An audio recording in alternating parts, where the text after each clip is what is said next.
अकलूज येथील हॉटेल व्यावसायिक राजकुमार चव्हाण यांचा मुलगा रणजित चव्हाण यानं जिद्द आणि संयमाच्या जोरावर महाराष्ट्र लोकसेवा आयोगाची परीक्षा उत्तीर्ण होऊन पोलीस उपनिरीक्षक होण्याचं स्वप्न सत्यात उतरवलं। रणजित चव्हाण हे अकलूजमधील शिवशंकर बाजार परिसरातील हॉटेल माऊलीचे चालक राजकुमार चव्हाण यांचे चिरंजीव आहेत। सामान्य आर्थिक परिस्थिती असतानाही डोळ्यात उत्तुंग ध्येय ठेवून सलग 5 वर्षे अथक परिश्रम करून ते पोलीस उपनिरीक्षक पदाची परीक्षा उत्तीर्ण झाले।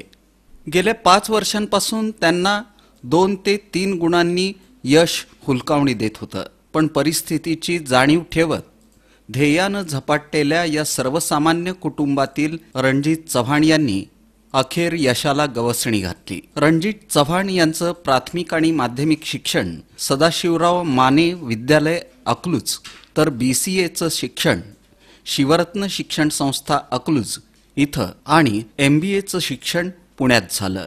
अभ्यासातून मोकळा वेळ मिळाल्यानंतर रणजित हे वडिलांना हॉटेल व्यवसायात मदत करत होते। त्यांच्या या यशामुळे शंकरनगर आणि अकलूज परिसरातून चव्हाण कुटुंबियांवर अभिनंदनाचा वर्षाव होत आहे।